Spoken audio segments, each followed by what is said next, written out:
Yeah! What's good, YouTube? It's your boy, Only One KDB, and I'm back with another video. In today's video, we got NBA legends to explain why Michael Jordan would be terrifying in today's NBA. Now, if y'all new to the channel, make sure y'all like, share, and subscribe. Please hit that like button because it do help me get into the algorithm and push the videos out. So before we start the video, hit the like button, please. Y'all be stingy with the like button, man. Come on, hit the like button. It's right here. You see how easy this is? Boom. It ain't even take me 2 seconds. Just hit it. It's right there. You might as well.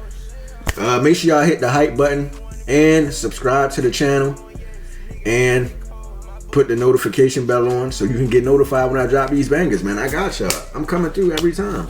Y'all ain't got to worry about, I'm posting every day. Y'all ain't got to worry about me taking 2 weeks off and none of that. I got y'all every single week. But let's get to the video, man.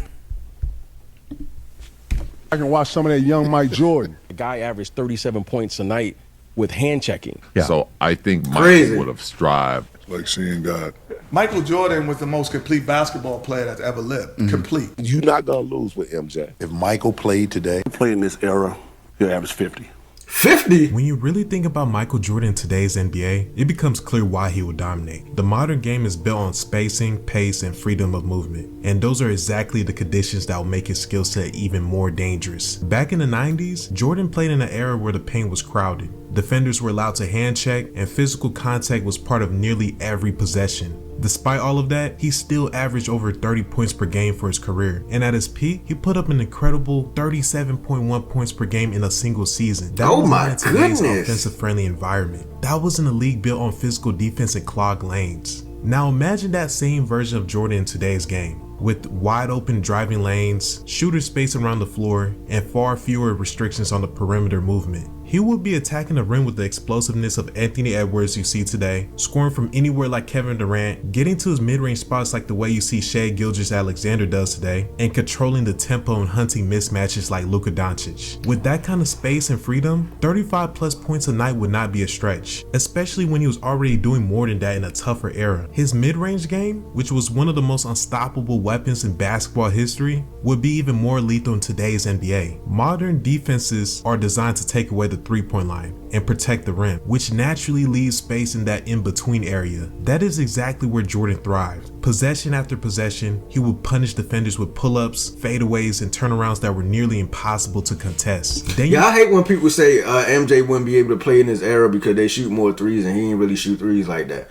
Bro, Shai Gilgeous-Alexander, he literally, all Shai Gilgeous-Alexander do is spam mid-range shots.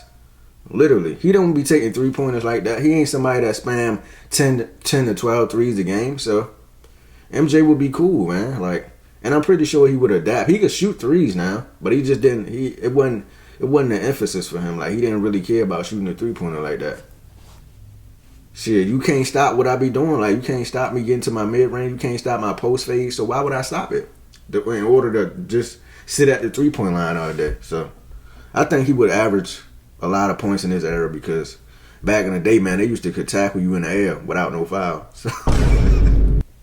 During the two-way dominance, Jordan was not just a scorer. He took pride in defending the opposing team's best perimeter player every night. He had the defensive intensity, discipline, and clutch composure that you see in Kawhi Leonard today, but with even more offensive volume. That combination of elite scoring and lockdown defense is rare in any era, and in today's NBA, it will separate him immediately. Jordan's competitiveness was on another level. He studied opponents, attacked weaknesses, and turned criticism into fuel. In today's era of social media and constant rankings and non-stop debate, that edge will only grow stronger. Like, people take every comment he see on social media personal. So when you combine modern spacing, advanced training, and his proven ability to average 37 points in a more physical league, you are not just talking about a player who would fit in today. You are talking about someone who would once again separate himself from everyone else. In today's NBA, Michael Jordan would not just succeed, he would still be the standard for greatness. Now let's take a look at what NBA legends and players have said about Michael Jordan in today's NBA. They break down what made his game so complete, from his offense to his defense to his mentality, and why he would have no problem dominating in today's NBA. Wemby goes to your era.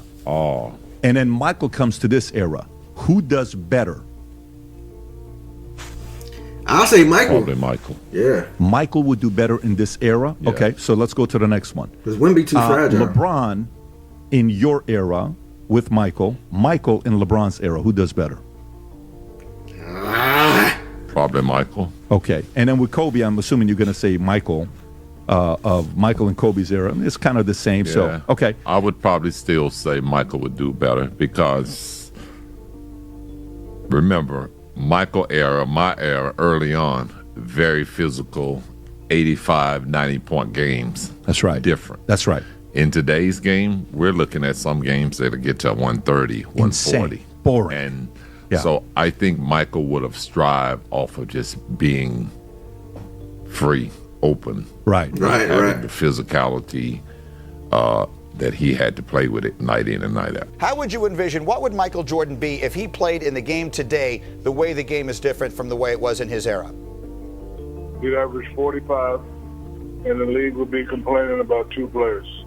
They'd be like, Mike is too good, and the kid named Shaq down in Orlando is too dominant. When you think back to what those defenses were allowed to do and how defenses played now in the NBA, what would Michael Jordan do in today's NBA? Probably average 45, 50 a game. It's like so many different ways. Let me get this off, man. These niggas today don't even know how to score. A nigga have a move and then bring it back and remix it, and it's a bunch of that, bro. We talking about putting the ball in the bucket. That's what they call a bag, though. Bro, I'm talking about the essence of scoring the ball. Yeah. MJ, his bag was 1, 2, 3 pull up, 1 dribble pull up, getting by you dunking the ball, 3 ball, whatever the fuck, spin, post shit, however you want it, Lord. Man, y'all sound crazy on here, man. And then on top of it, Michael Jordan was one of the more aggressor offensive players. Oh man, can't nobody guard that motherfucker today. Mike would grab your face if you tried to jump before him, bro. This nigga would grab your arm, like, man, listen, man, I'm sorry. I respect every era, and I'm gonna keep respecting every era. Y'all need to go back and watch some of that young Mike Jordan. Y'all need to go watch that Mike Jordan who went up against Larry Bird.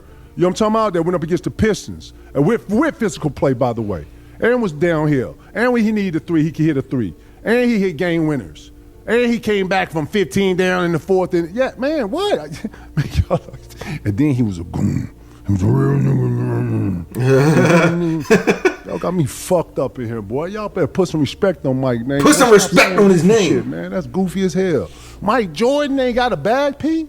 Man, Mike Jordan don't got a bag. If Michael Jordan don't got a bag and he was one of the greatest, you could debate probably the greatest scorers we ever seen, having a bag is overrated then. Having a bag literally don't matter.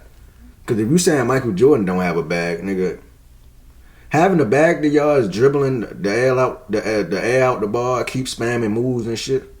That's having a bag to y'all. What about just getting to your spot and just pulling up? Dribble pull-ups. That ain't no bag. Post fade. That ain't no bag. Being able to score the ball whenever you feel like it. That's not a bag to y'all? Having a bag is overrated. I'm not gonna lie. Fuck that bag shit. If Michael played in this era, he'll average 50. He averaged 50 points. LeBron's a great talent, no doubt. He's probably one of the top 3 players ever played with Kobe, Magic, Kareem. But Michael's right there. I don't know why you guys discuss the GOAT. If Michael played today, yeah, he'd probably average almost 50 a game. I mean, he really would, because you wouldn't be able to touch him on the perimeter, so he'd be shooting a ton of free throws. Yeah, so when everybody does this like Michael LeBron comparison, it's like you almost can't, it's not the same game that they're playing. It's not the same game. You're right, it's not the same game. I would have loved to see LeBron play during in the 90s, in the early 90s, late 80s. Michael Jordan was the most complete basketball player that's ever lived. Complete. Like Kareem was just as effective. Certain people could be, LeBron at times could be just as effective. But the most complete basketball player that ever lived is Michael Jordan. Completeness. Preach. So like his ability to do every aspect of basketball at the highest level. And I think that came from going to college. When he got to the pros, he had no weaknesses. He had no weaknesses. Because what happens is, what college does, the best coaches are in college basketball. Because there's more. The best ones are there. So they design defenses and offenses that are different from the NBA. So you learn how to play against a zone defense. You learn how to play against a man-to-man, 1-3-1, 2-1-2. You know different defenses. NBA is just strict man-to-man, but your philosophies and thought process is from a totality of all of those defenses. Yeah. So now the game is easier for you, and you're much more easier. What I always say about Michael, what's different between even the great Kobe Bryant and great LeBron James is he was still the most fundamental basketball player. Like LeBron's IQ is crazy, but the most fundamental, when you watch LeBron, you don't always say he's most fundamental. Yeah. So correct hand in the passing lane. But that was Michael. He was the best athlete and the most fundamental because he went to college for 3 years and developed certain things. Jordan would have averaged 45, 50. In today's game. The point I was making is you allow great shooters freedom to roam, freedom with no hand check. You can't crowd me, and I got a clear sight at the rim, then it's going to be lights out, baby. But it's so hard to play defense in today's game because they allow the offense to go wherever they want. Okay, but if Jordan's averaging, I mean, be honest here. If Jordan in his prime, Jordan in the early 90s, is averaging... Today's rules. Yeah, today's rules is averaging 40. He would average 40. Okay. I think he would average 40.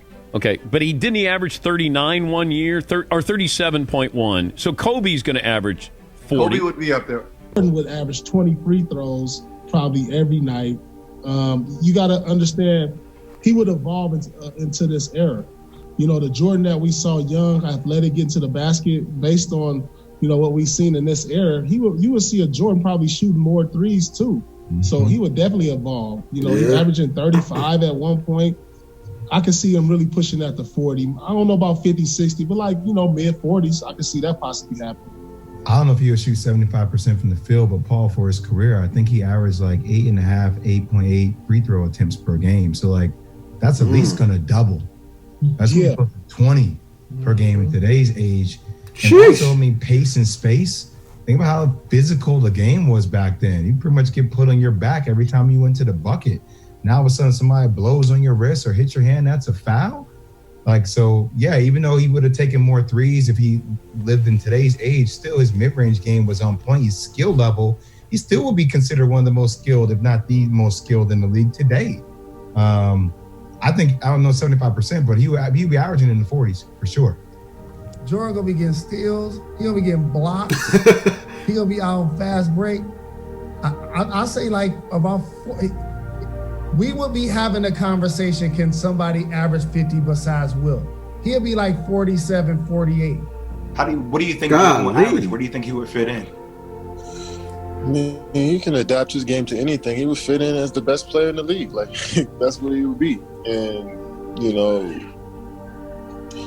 I feel like he'll have more possessions to do more things, but there's also more athleticism in his game. There's more length in his game, but, you know, it's also more space for MJ to go to work. So, I mean, we'll never know, but for sure, I mean, he's a masterful basketball player, like we've been saying. His skill. Hey, Jordan, I heard you just turned 63. You might as well come back. Let's test this shit out.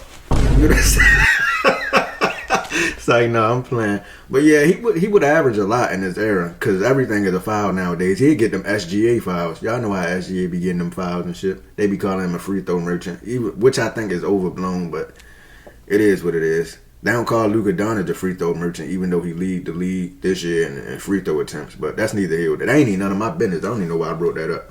But yeah, Michael Jordan would definitely adapt to this era, and he would get a lot of fouls, and he would score a lot, and he probably would hit more three-pointers. So yeah, he would just be unstoppable. He'd be the best player in the league. Long story short, he's unmatched. So of course he'll do numbers in this league. We played like 3 games in 4 nights or 4 games in 5 nights or something. And we were on a West Coast road trip. And I remember we would practice. We would play, and this guy was playing 35, 40 minutes. And I was just amazed his ability to play, and then come back and practice and play with the same energy that he did in the game. Now, and maybe not much sleep. He didn't see the best of Michael Jordan because he didn't sleep for 14 years. Okay, literally, no sleep. Literally, okay. I'm not like this. Isn't like a little sleep. He literally didn't sleep. So my moment was watching him play 35, 40 minutes, and then come to practice with the same energy. Yeah. And you're like, wait a minute. Now this isn't normal. Mm-hmm. He was the greatest practice player I've ever seen. I've never seen a guy practice this hard. And that's what we should be showing the kids. Because we're just showing them the games when the lights are on. This guy would, I've never seen someone this competitive and it's always on. Yeah. It's always on. And he always brings it. So my moment was in practice and you realize he's different.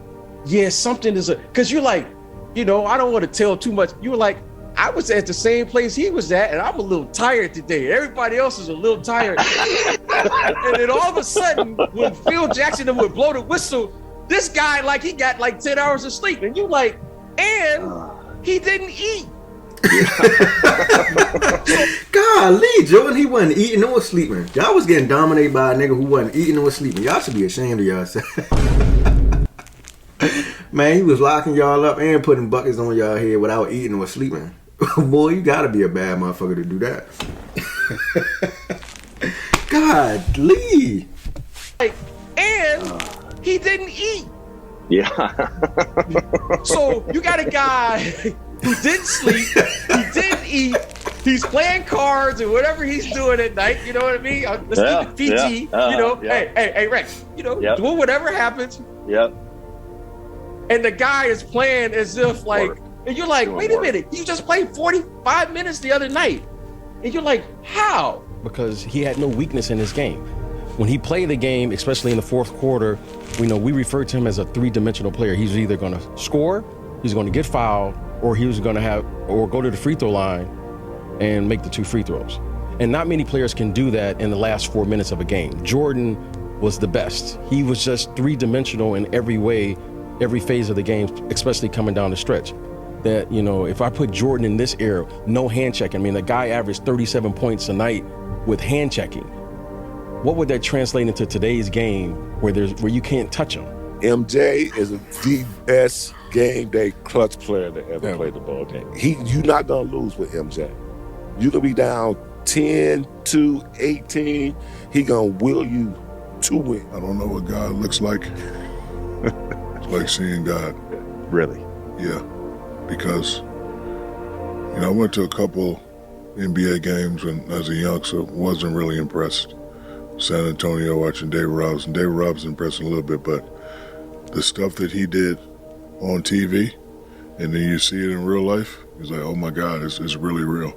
Like he came at me like one of the first players of the game, and in my mind I was like, I'm not getting dunked on. So I tried to meet him early, slid by me, I bumped him, and he still did that, and he laid it up off and the crowd went crazy. I was like this guy's real. I mean, in all honesty, I wish I could take a magic pill, put on shorts, and go out and play the game of basketball today, because that's who I am. That's that type of competition, that type of competitiveness is what I live for, and I miss it. I miss that aspect of playing the game of basketball, being able to challenge myself against what people see as great basketball. But it's better for me to be sitting here talking to you as opposed to popping my Achilles and I'm in a wheelchair for a while. At the end of the day, every era of basketball is different. The rules change, the pace changes, and the way the game is played evolves. But greatness translates in any era, and when you look at Michael Jordan's skill set, his mentality, and the way he dominated the toughest defenses of his time, it's hard to imagine a version of today's NBA where he still wouldn't be at the very top. But what do you think? If prime Michael Jordan played in today's NBA, how many points per game would he average? Would he dominate the same way he did in the 90s? Or would today's game change things for him? Let me know what you think in the comments below. And if you enjoyed this video, make sure you like, share, subscribe, and until next time. I ain't gonna lie, that was a great video, man. Michael Jordan definitely would dominate in this era, and anybody that say otherwise is a fool. I'm just gonna be honest. We about to get out of here. If y'all enjoyed that reaction video, make sure y'all like, share, and subscribe. If you made it to the end of the video, comment down below how many points MJ would average in this era. I say around 39 to 47. I don't know. But yeah, he definitely would score a lot of points in his era, for sure, for sure. You got Bam Adebayo was scoring 83 points. I'm pretty sure Michael Jordan, he damn near would have got to 100. If not 100. Who knows? But I'm out of here, man. Make sure y'all smash that like button, and I'm going to see y'all in the next video.